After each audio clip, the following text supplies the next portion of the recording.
because I didn't, like I say, I didn't go out very much. Nowadays, even Maria says, "Oh yeah, when I was a teenager, we went to 103rd Street," and I never ventured out. I had nobody to go with, number one, and the people that I knew didn't have cars. How can you get from one place to another? I just didn't. That was my whole world, was in Pullman, and I think that is why when I was at Fanger High School, we had orientation day, and different businesses came to the school, and they told us what they did, and if you're interested in coming to work for us, this is what you got to do. Well, my my two classes, one was for the military, and one was for, I can't remember what it was, science of some kind. But the woman that came, she was dressed in her white uniform, and she looked so nice. And she was saying, how she joined the Navy and she liked it, and this is what you can get into, and you can go see the world. You can go here, you can go there. And because I had been cooped up in Pullman, didn't have a way out, I thought to myself, that's what I'm going to do. I'm going to join the military. Okay. My last year at Fanger, they had a class, I think it was called Educational Distribution, which just meant that part of your day was at school and part of your day was working. And for me, my work was downtown Chicago, and I worked at Harris Bank. And I liked it well enough, but my mind was always set on, I think I want to go into the military. At 18, my graduation gift was luggage. Not that they were trying to get rid of me, but were they giving you a hint? Yeah. I guess they knew that I would be traveling, that I wanted to do something other than stay in Pullman. I did not want to stay in Pullman. I wanted to get out, and this was my way out. So being the good Catholic Mexican girl that I was at that time, and still am, I asked my parents, would you allow me to go into the military? And they said, no way, no way. They would not have me go into the military. They had different ideas about it, So I didn't go in. I worked downtown for a couple of years, and by that time, my mom and my dad were both retired, and they were in Mexico. And I wrote to them and I says, look, we're separated anyway. What difference does it make if we're separated, Chicago and Mexico, or Mexico and me being someplace else? And then they gave me their blessings. So I went into the military late, and 2 years later than what I wanted to. But it's a good thing that it happened that way, because look, otherwise I wouldn't have met your Uncle Joe. But to me, I wanted to get out of Pullman, and this was my way out. So I joined the military. There was a Navy facility where they recruit station. Okay, it was on 115th. No, I can't remember where it's at. No, I think it was on 111th. That's right, it was on 111th. But it was between Pullman and Fanger High School.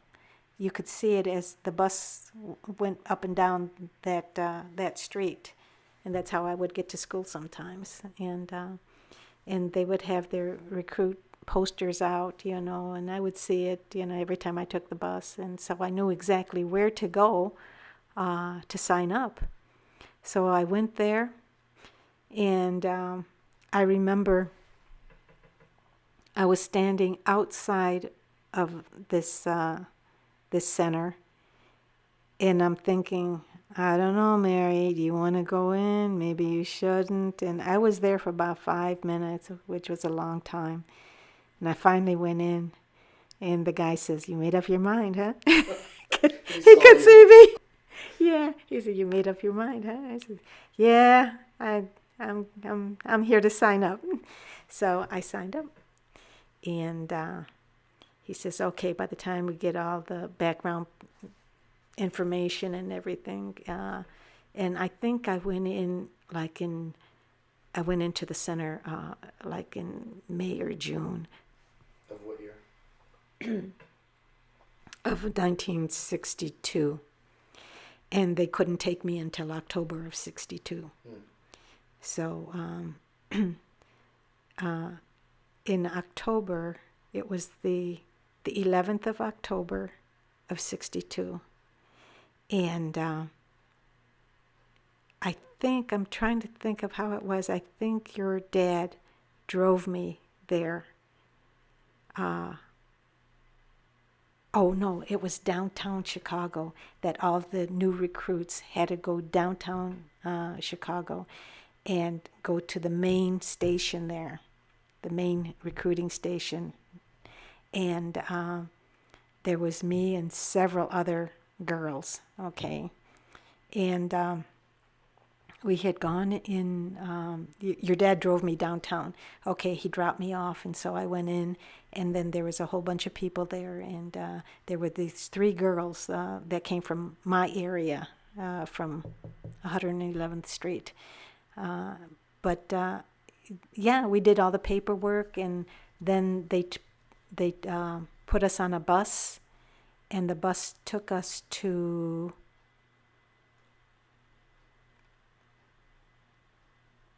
No, sorry. They took us to the airport. The airport, we took a plane to Maryland. And from the airport in Maryland, then we took a bus. The bus took us to Bainbridge, Maryland, which is where what is it called? Where you did your... Boot camp. Yeah, I couldn't think of that. Where you did boot camp. So I was 10 weeks there in boot camp. I was excited. I was excited more than anything else. That I was with these other girls, that we all came from the same area, so to speak. And we went to boot camp, and I remember we got in about 1 o'clock in the morning. I was tired. I was really tired. And the person that was in charge of taking us to the barracks where we had to sleep, she says, in a really rough voice, she says, "You better not wake up my girls. They've been, all day long, they've been doing this and that, and they're tired, and you better not wake them up." So I'm very carefully, I take my suitcase, and I go to where the bathrooms are at, and she's telling me, hurry up, and I'm getting out my pajamas. Then I go back to this area where she told me, okay, you get up on that top bunk, and somebody else was on the bottom bunk. Okay. So there was bunks here, and then there was a partition of lockers, and on that other side of the lockers was another set of bunks where other people were sleeping. So I was on the top bunk. And I thought to myself, okay, it's late. It's about 1 o'clock in the morning. They're going to let us sleep. That did not happen. At 5:30 in the morning, they woke us all up. Clang, clang, clang, clang. I did not know where I was at. I forgot where I was at. I jumped out of bed, and not forgetting that I was on the top bunk, I slammed onto the floor, lost my balance, and I went crashing into the lockers. Bang! Holy cow, what the heck was that? And then I realized where I was at. And then they're saying, hit the line. And then I did whatever the other girls in the company were doing. Well, we had to go in with the tail end of this other company who had already been there 2 weeks, okay, until our company was all set up. And then once our company of about, I'd say about 60 girls, our company, We got our own building, our own bunks and everything, and we had to go through what these other people had already gone through for 2 weeks. So it was I went to classes, learned about naval history and, important events, World War II and all that. And that was it for 10 weeks. Oh, I got to tell you this part first. When I graduated from boot camp, one of my girlfriend's mother was there, to see the review and everything. And this girl asked her mother if they could take me to the airport because it was on their way to their house, okay? And so she says, okay, fine. So I went, and it was cold because when I graduated, it was the 21st of December of 62, and it was really cold out. And so they took me to the airport, and I did not tell anybody from Chicago that I was coming home, okay? And I still had my key to the house, and the house was 11239 Forestville, 11349. I got that wrong. 11341 Forestville, and that's where Ray was at, Janine, and little Ray, okay? And I forget where Aunt Helen was at. She probably was in Mexico, or maybe she was there at the house. I don't really remember. But all I remember is that on our way to the airport in Maryland, it started to snow and snow and snow. And it turned out to be a blizzard. But we got out of the airport okay. And I went to Chicago, and from Chicago I took the Illinois Central with my little duffel bag, little suitcase and all that. So, I went to the house, and I remember opening up the door, and I yelled, where is everybody, or something like that. And they were all excited to see me, of course, I was in uniform and everything. It was so exciting. So anyway, after boot camp, they asked us during boot camp, they said, okay, according to your grades, if you top grades, you get to pick wherever you want to go, choose 3 places.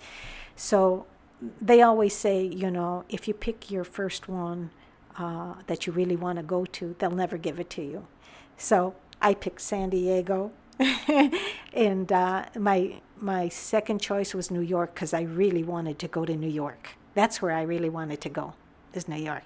Because at some point in my life, I wanted to go to France, and I thought, that's a good jumping point off to go to France. Like I was going to go to France. Okay, so anyway, I picked San Diego first, and wouldn't you know, I got it. I got San Diego. So I didn't really know where North Island was at. That was the duty station I was supposed to go to.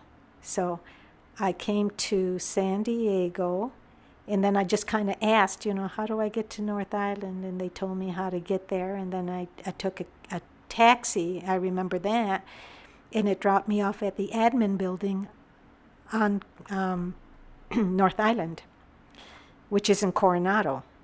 Okay, it's right across the bay from San Diego.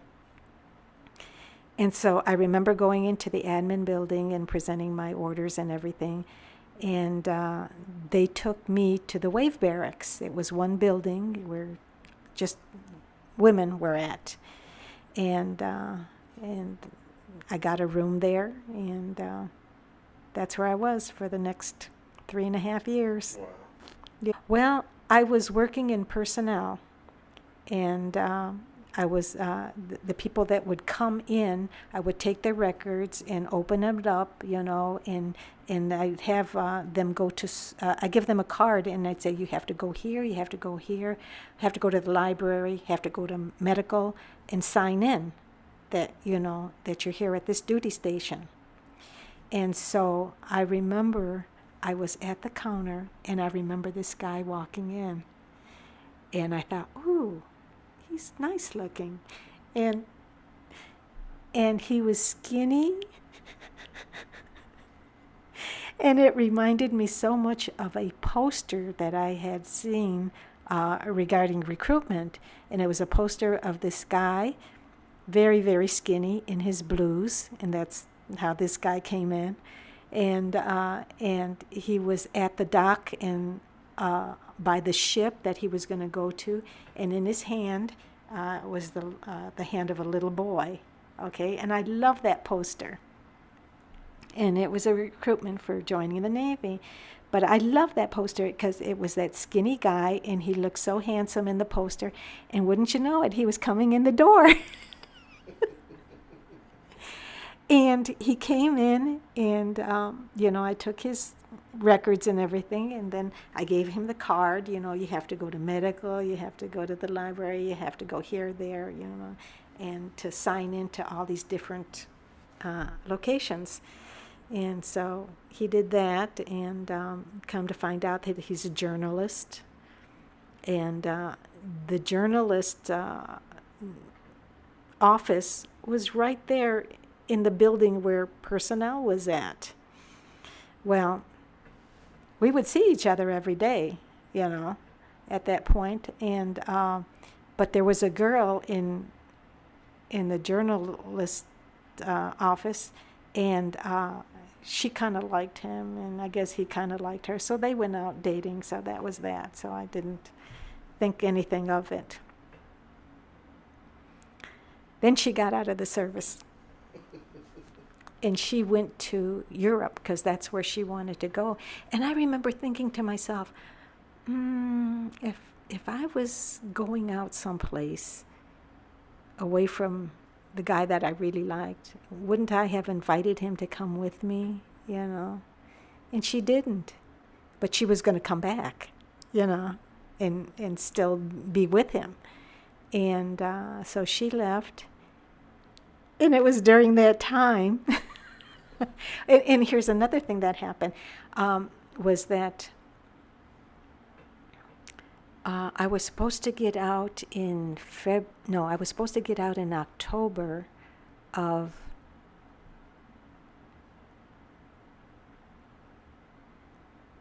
65, October of 65.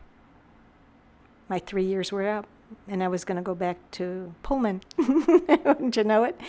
And so I was anticipating getting out October of 62, but because Vietnam was so hectic at that time, they involuntarily extended my expiration date. So I had to wait until February of 65. But it was between that October and February that your uncle and I got together. Okay. So if it hadn't been for Vietnam, I hate to say that, but if it hadn't been for the escalation in Vietnam, we wouldn't be together today. He was a hard worker, all I know that, and he was always in the office doing his work, putting out the newspaper is what he did. And he'd have deadlines to meet, and he'd always be there late at night, and I just consider him a hard worker, and I thought that was admirable, because we did have a lot of slackers too. And I don't know, I just kind of liked him, and his smile, and the way he interacted with people, very nice. And he didn't have much money, I'll tell you that.